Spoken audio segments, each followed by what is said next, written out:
Am I the a-hole for telling my cheating ex-wife to tell her sob story to someone who cares? I, 40 years old, male, married my ex-wife Lisa, 40 years old, female, 20 years ago. We were married for 5.5 years and we had 2 children together who are 18 and 16 now. Our marriage ended when I found Lisa in bed with another man after coming home from work. Lisa tried to deny an affair was happening and insisted she had simply offered this guy a place to crash for the night. But even if I had tried to ignore the more obvious signs and believe her, she sent our kids to my parents' house and had not mentioned anyone staying over, so I would have been a fool to believe her. After I filed for divorce, Lisa found out she was pregnant, tried to tell me I was the father and that we should get back together, then said I couldn't be the father, which I already knew because I had a vasectomy and did all my checkups. Then she miscarried and blamed me, citing the stress of divorce and fighting custody of our kids as the reason, even though she was the one who wanted sole custody of our kids and for me to pay $5,000 a month in child support, which wasn't even possible. She lived with her affair partner and around this time he got arrested and she stayed in his house.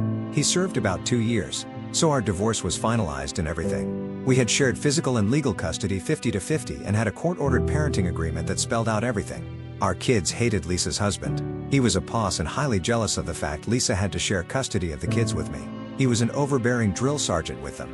He'd check the stuff that moved between houses with them, including their school backpack. He'd confiscate any food they had with them, even if it was from school. Most of the time he ate it himself or tossed it in the trash. He'd write notes to me and insist my kids give them to me. Lisa knew all this. The kids complained to her and it made Lisa complain to me, and she took me to court once saying I was engaging in alienation because the kids complained about her husband to her. The judge didn't entertain her beyond letting her make her case in court.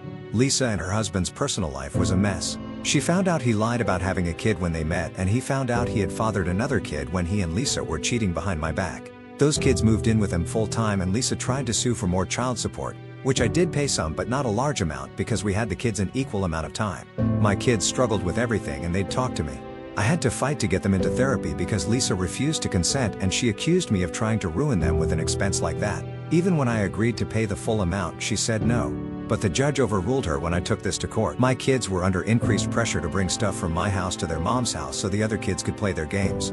My kids hated going to their moms, but my first attempt to get majority/full custody failed. The kids were too young for their voices to be heard. I did what I could to support and be there for my kids. They grew increasingly unhappy there. And finally, 3 years ago I was awarded full custody because of the wishes of the kids. By that point, Lisa had 2 more children with her husband.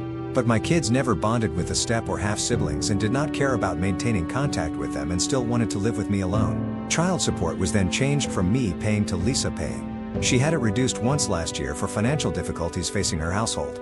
In the last couple of months, Lisa has contacted me a total of 42 times, via email, asking for financial support and for me to send our kids' old stuff to her house. I wrote back one time clearly stating I would not, and I ignored further emails. My lawyer has them documented, but that's the most I've done with them. Instead of leaving it alone, she confronted me and tried to tell me this sob story about struggling to feed, clothe and take care of the 4 kids in her household. But I shot her down and told her to tell the sob story to someone who cares because her household is none of my concern. Only our children are my concern. She reached out to the oldest 2 and both kids blocked her once they realized she would start something. In response to what I said, she wrote a very lengthy email that I skimmed, and she sent a former friend of ours, who sided with her in the divorce, to confront me about abandoning her twice and being cruel. I shut that person down. It was 12 or more years ago when I last saw them.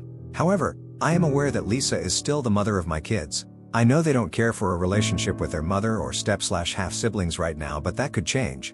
And maybe I'm not creating the best environment for them right now. More specifically because of how I spoke to Lisa when she asked for help. I know all that did was worsen things between us. Does this make me the a-hole? That's what I want to know.